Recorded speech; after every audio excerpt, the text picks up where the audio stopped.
This podcast is brought to you by Dynapack. Welcome to part 1 of the Asphalt Pro Magazine podcast mini-series for mental health, wellness, and suicide prevention. I'm magazine editor Sandy Lender and your host for this mini-series. In this 3-part podcast, we'll explore ideas for incorporating a mental health wellness component in your safety program. Asphalt Pro is honored to expand the conversation around this important topic and to bring Ajax Paving's Vince Hafeli into the podcast for that purpose. Vince Hafeli has over 38 years in the highway construction industry. He's been leading a team of nearly 500 employees as president of Ajax Paving Industries of Florida for the past 4 years, although his diverse background includes positions like field quality control and inspection and project manager. At the time of this recording, he's working toward his Doctorate of Business Administration degree to further his research and training skills related to suicide in the construction industry. As a consultant and speaker advocate, he works with individuals and organizations to create open discussions around suicide prevention and mental health.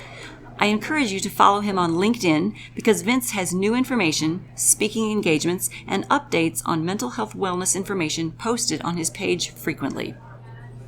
Let's begin part 2 of this 3-part podcast looking at the concept of building a caring culture as it relates to workforce development.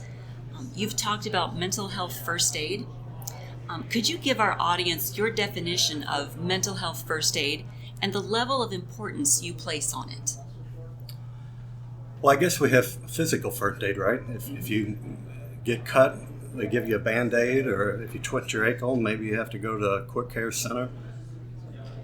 Mental health first aid kind of the same way, only you can't physically see it, right? So it's about opening up the conversation and finding out what's going on in someone's mind. I mean, we actually have sent employees through mental health first aid training. They're certified. It's a 2-year national program. You can get trained to be a mental health first aid responder. Prior to November, we didn't have any in our company, and in November we did 11 people. This month we've done 12 more people, and we have a list of other people waiting to take the class. What the mental health first aid training does, some owners are afraid that I don't want people asking questions because you're going to get me sued. Right. So this helps the members on the team understand what to ask and how to ask. It trains people that have been certified. Here's the resources nationally, here's the resources regionally, here's what our company has as far as resources. So if you come to them, I think what people need to understand first about mental health is everyone doesn't need to go and be medicated, right? Sometimes in mental health you just need someone to talk to, and sometimes someone to talk to may just be a friend. And the friend in our company may be that mental health first aid responder. So we have people from labor to me and in between. So we have plant foremen that have been certified.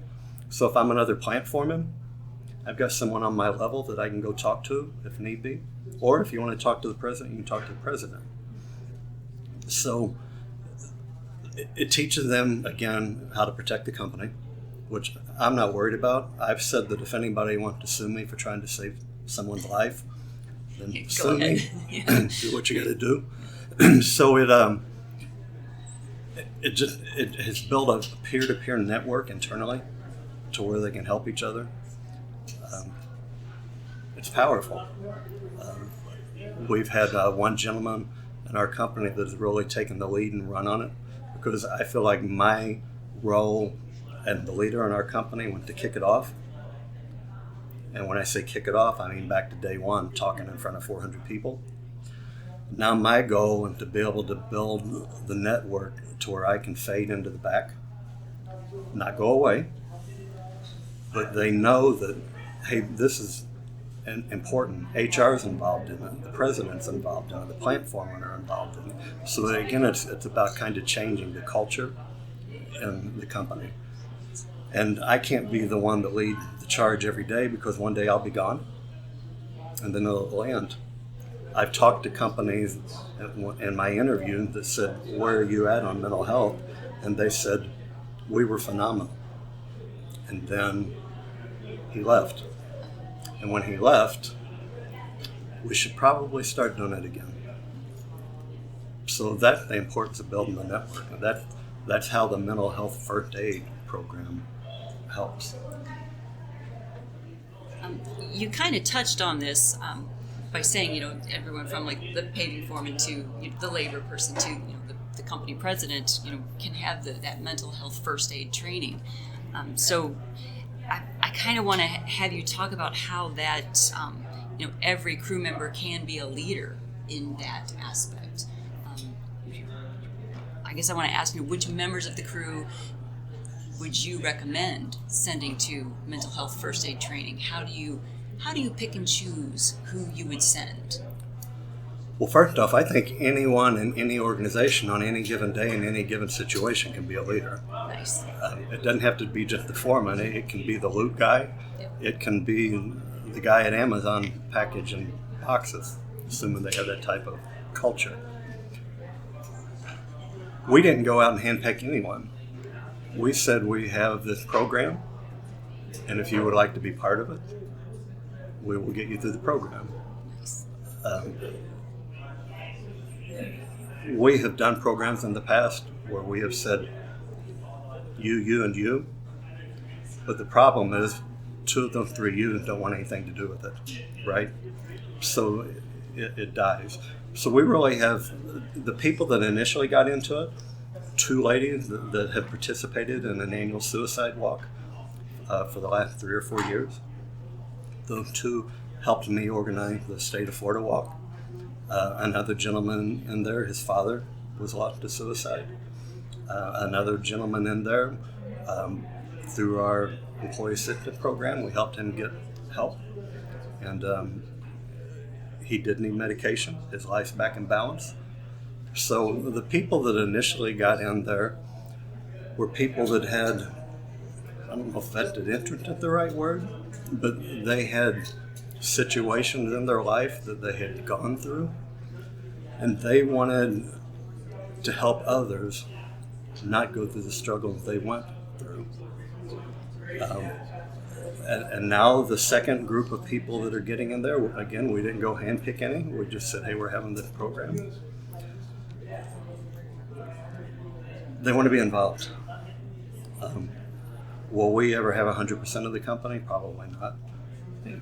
Will we have 50%? I don't know, maybe. I would never go out and say we need to have a paving foreman in each area, and we need to have a grade foreman in each area. You need to have the people in those areas that want to do it for the right reason. One of the topics that comes up in the mental health wellness conversation is that of the financial costs to the employer. And I'm trying to think of a tasteful way to ask this question. Well, it doesn't have to be tasteful. Because I've got an answer that will... All right. But how do we convince the numbers-based CEO or the numbers-based HR rep that we need to implement mental health first aid training, or we need to implement mental health wellness in our safety plans? I mean, how do we go to that person and say, all right, yes, there's a financial cost to this. We need to do it. What's the financial cost when the guy today does something crazy on the job and injures someone? The cost to do this is minimal. Hey, I'm not saying everyone has to send someone to mental health first aid training. You can go to the Construction Industry Alliance for Suicide Prevention. You can download Toolbox for free.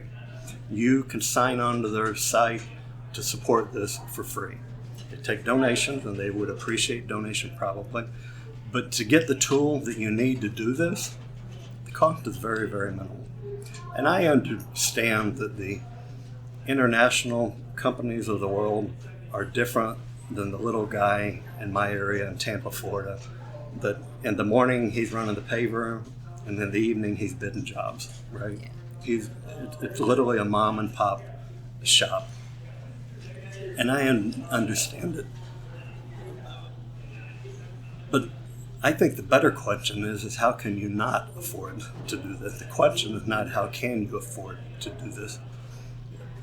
Because the younger generation that coming into our workforce want to work in industries that respect their opinions and want to take care of them. This is the next level of wanting to take care of them. A lot of these younger people struggled through COVID, and they've struggled through emotional issues there. And even older people, but particularly the younger generation, mental health is a topic that they're open to discussing easily. They don't run away from it the way you would perceive the baby boomers do. But I would tell you, even the baby boomers don't run away from it once you tell them that it's okay to talk about it.